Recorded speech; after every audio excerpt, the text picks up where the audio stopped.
वह आदमी जो परछाइयों का पीछा करता था। गौरव तिवारी सिर्फ एक नाम नहीं थे, वह अलौकिक कहानियों में गहराई से डूबे देश में एक फेनोमेनन थे। 1984 में उनका जन्म हुआ था। वह एक कमर्शियल पायलट से इंडिया के सबसे जाने माने पैरानॉर्मल इन्वेस्टिगेटर बन गए। उनका सफर जिज्ञासा से भरा था, लोक कथाओं और साइंटिफिक इंक्वायरी के बीच के गैप को भरने की एक इच्छा थी। 2009 में उन्होंने इंडियन पैरानॉर्मल सोसाइटी की स्थापना की, एक पायनियरिंग ऑर्गेनाइजेशन जो एक स्ट्रक्चर्ड साइंटिफिक अप्रोच का इस्तेमाल करके हॉन्टेड लोकेशंस की इन्वेस्टिगेशन के लिए डेडिकेटेड थी। गौरव और उनकी टीम उन जगहों पर गए जिनके बारे में ज्यादातर लोग सिर्फ फुसफुसाते थे, अंधविश्वासों के साथ नहीं बल्कि मॉडर्न गैजेट्स के साथ, एक ऐसी दुनिया में एविडेंस की तलाश में जो बिलीफ पर चलती है। उनके काम ने उन्हें 6000 से ज्यादा लोकेशंस पर पहुंचाया। हर एक की अपनी लेजेंड और अनएक्सप्लेन्ड इवेंट्स की हिस्ट्री थी। राजस्थान के डेसोलेट खंडहर भानगढ़ किले से लेकर मुंबई की ईरी साइलेंस मुकेश मिल्स तक, गौरव ने यह डॉक्यूमेंट और अंडरस्टैंड करने की कोशिश की कि हमारी कन्वेंशनल परसेप्शन से परे क्या है। वह टेलीविजन पर एक जाना पहचाना चेहरा बन गए। पॉपुलर शोज जैसे सनी लियोनी के साथ हॉन्टेड वीकेंड्स और फियर फाइल्स में दिखाई दिए, जहां उन्होंने एक कैप्टिवेटेड ऑडियंस को अपने मेथड्स कामली समझाए। उन्होंने EMF मीटर, थर्मल कैमरा और ऑडियो रिकॉर्डर का इस्तेमाल किया, उन एनोमलीज को कैप्चर करने की कोशिश की जो कुछ दूसरी दुनिया की चीज की तरफ इशारा कर सकती थी या शायद उन्हें लॉजिकल रीजनिंग के जरिए एक्सप्लेन कर सकती थी। गौरव का अप्रोच ही उन्हें अलग बनाता था। वह सिर्फ अपने ऑडियंस को डराने के लिए एक सेंसेशनलिस्ट नहीं थे।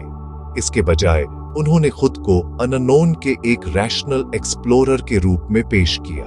वह अक्सर बात करते थे कि कैसे कई तथाकथित हॉन्टिंग्स को नेचुरल फेनोमेना जैसे इंफ्रासाउंड, ड्राफ्ट्स या यहां तक कि साइकोलॉजिकल सजेशन से एक्सप्लेन किया जा सकता है। इस बैलेंस्ड पर्सपेक्टिव ने उन्हें बिलीवर्स और स्केप्टिक्स दोनों से रिस्पेक्ट दिलाई। वह साइंस के एक आदमी थे जिन्होंने फेथ के दायरे में कदम रखने की हिम्मत की, एक रिसर्चर जो एक भूत या एक फॉल्टी इलेक्ट्रिकल वायर को रिपोर्टेड हॉन्टिंग का कारण खोजने के लिए समान रूप से तैयार थे। उनका मिशन सच खोजना था, चाहे वह कुछ भी हो। हालांकि उनके यूनिक प्रोफेशन ने उन्हें एक ऐसी दुनिया में भी डाल दिया जिसे कुछ ही लोग समझ सकते थे। उन्होंने अपने दिन और रात ट्रेजेडी, लॉस और लिंगरिंग एनर्जी की कहानियों से घिरे बिताए। उन्होंने उन फैमिलियों की बातें सुनी जो अनसीन फोर्सेस से परेशान महसूस करते थे और उन कॉरिडोर्स से गुजरे जहां हिस्ट्री ने एक डार्क स्टेन छोड़ दिया था। जबकि उन्होंने कैमरे पर एक साइंटिफिक और डिटैच्ड डिमीनर बनाए रखा। किसी को यह सोचना होगा कि ऐसे एनवायरनमेंट में लगातार खुद को डुबोने का साइकोलॉजिकल टोल क्या होता है। उनके जीवन का काम परछाइयों का पीछा करना था, लेकिन जैसा कि पुरानी कहावत है, जब आप एबिस में घूरते हैं तो एबिस भी आपको घूरता है। उनके असामयिक मौत के बाद उनके जीवन का यह पहलू बाद में डिबेट का एक सेंट्रल पॉइंट बन जाएगा। 7 जुलाई 2016 की सुबह द्वारका, दिल्ली में तिवारी परिवार के घर में किसी और दिन की तरह शुरू हुई, लेकिन यह एक ट्रेजेडी में खत्म हुई जिसने देश को हैरान कर दिया। गौरव अपने बाथरूम में बेहोश पाए गए। उनके परिवार के अनुसार उन्होंने सुबह लगभग 11 बजे बाथरूम से एक जोरदार आवाज सुनी। जब उनकी कॉल का कोई जवाब नहीं मिला तो उन्होंने दरवाजा तोड़ दिया। सिर्फ उन्हें फर्श पर पड़ा पाया। उन्हें अस्पताल ले जाया गया, लेकिन बहुत देर हो चुकी थी। डॉक्टरों ने उन्हें मृत घोषित कर दिया। शुरुआती शॉक ने जल्दी ही क्वेश्चंसों का तूफान खड़ा कर दिया, क्योंकि उनकी मौत के हालात सीधे साधे नहीं लग रहे थे। शुरुआती डिटेल्स उलझाने वाले और विरोधाभासी थे। गौरव की गर्दन के चारों ओर एक पतली डार्क लाइन मिली जो एस्फिक्सिएशन की ओर इशारा करती थी। ये सिंगल डिटेल वह धुरी बन गई जिस पर पूरी इन्वेस्टिगेशन टिक गई। कुछ शुरुआती रिपोर्ट्स ने सुझाव दिया कि वह सीलिंग फैन से लटके हुए पाए गए थे, जो फांसी लगाकर आत्महत्या का एक क्लासिक संकेत है। हालांकि अन्य अकाउंट्स, खासकर उनके परिवार से, ने जोर देकर कहा कि वह बाथरूम के फर्श पर पाए गए थे। लटके हुए पाए जाने और फर्श पर पाए जाने के बीच यह विसंगति भ्रम का एक बादल बन गई, जो कभी पूरी तरह से नहीं छटी। यह एक ऐसे मामले में पहली विसंगति थी जो जल्द ही उनसे भरा होगा। दिल्ली पुलिस द्वारा आधिकारिक इन्वेस्टिगेशन तेजी से आगे बढ़ी। पोस्टमार्टम एग्जामिनेशन के बाद उन्होंने निष्कर्ष निकाला कि मौत का कारण फांसी लगाकर आत्महत्या था। रिपोर्ट ने पुष्टि की कि एस्फिक्सिया कारण था और पुलिस ने संभावित वर्क रिलेटेड स्ट्रेस या अनडिस्क्लोज्ड पर्सनल इश्यूज के इर्द गिर्द एक नैरेटिव बनाना शुरू कर दिया। विशुद्ध रूप से प्रोसीजरल दृष्टिकोण से मामला खुला और बंद लग रहा था। एक आदमी अपनी गर्दन पर लिगेचर मार्क्स के साथ पाया गया और ऑटोप्सी ने एस्फिक्सिएशन से मौत की पुष्टि की। कानून प्रवर्तन के लिए यह एक दुखद लेकिन दुर्भाग्य से सामान्य परिदृश्य था कि एक व्यक्ति दबाव में अपनी जान ले लेता है, लेकिन गौरव तिवारी को जानने वालों के लिए यह एक्सप्लेनेशन खोखला और अधूरा लगा। एक आदमी जो अपने करियर के पीक पर था, कुछ महीने पहले ही हैप्पी शादीशुदा था और अपने जीवन के काम के प्रति जुनूनी था, वह अचानक यह सब खत्म करने का फैसला क्यों करेगा? कोई सुसाइड नोट नहीं छोड़ा गया था। अपने प्रियजनों को अपने कार्यों को समझाने वाला कोई आखिरी मैसेज नहीं था। एक नोट की अनुपस्थिति एक महत्वपूर्ण डिटेल है, क्योंकि इसने पिक्चर से किसी भी स्पष्ट मकसद को हटा दिया। इसने एक वैक्यूम छोड़ दिया जो जल्द ही अटकलों, संदेह और एक भयावह थ्योरी से भर गया कि उनकी मौत हताशा का एक साधारण कार्य नहीं था, बल्कि कुछ और अधिक भयावह था। पुलिस द्वारा दिया गया आत्महत्या का आधिकारिक फैसला गौरव के अपने परिवार के विश्वासों और बयानों के बिल्कुल विपरीत था। जबकि पुलिस ने वैवाहिक कलह और काम के तनाव को संभावित मकसद के रूप में बताया, उनके परिवार ने इन दावों का जोरदार खंडन किया। उन्होंने एक ऐसे आदमी की तस्वीर पेश की जो अपने पर्सनल लाइफ में खुश था, हाल ही में शादी हुई थी और अपने काम में गहराई से जुड़ा हुआ था। वे उस जीवंत पैशनेट गौरव की छवि को पुलिस के आत्महत्या के निष्कर्ष से नहीं जोड़ पाए जिसे वे जानते थे। इस मूलभूत असहमति ने दो समानांतर कथाएं बनाई जो आज भी कंटिन्यू टू क्लैश। परिवार ने एक भयावह वैकल्पिक स्पष्टीकरण दिया जो सीधे गौरव की पैरानॉर्मल जांच से निकला था। उनके पिता ने खुलासा किया कि उनकी मौत से 1 महीने पहले गौरव ने अपनी पत्नी से एक नकारात्मक शक्ति के बारे में बताया था जो उसे अपनी ओर खींच रही थी। उन्होंने कथित तौर पर उनसे कहा था कि वह इसे कंट्रोल करने की कोशिश कर रहे थे, लेकिन महसूस कर रहे थे कि वह लूजिंग द बैटल। यह सिर्फ एक क्षणिक टिप्पणी नहीं थी, यह एक ऐसे आदमी की गंभीर चिंता थी जिसने ऐसे बलों से निपटने में सालों बिताए थे। इस बयान ने उनकी मौत के संदर्भ को पूरी तरह से बदल दिया। इसे एक मनोवैज्ञानिक मुद्दे से एक संभावित पैरानॉर्मल मुद्दे में बदल दिया, एक ऐसी संभावना जिसे पुलिस तलाशने के लिए तैयार या इच्छुक नहीं थी। पुलिस प्रक्रिया और सबूतों से बंधी परिवार के अलौकिक दावों का समर्थन करने के लिए कोई ठोस सबूत नहीं मिला। कानून की नजर में एक नकारात्मक शक्ति कोई संदिग्ध नहीं है।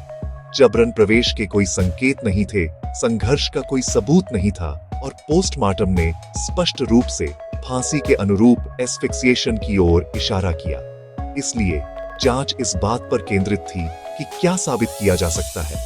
गौरव अकेले थे, दरवाजा अंदर से बंद था और उनकी मौत आत्महत्या से हुई थी।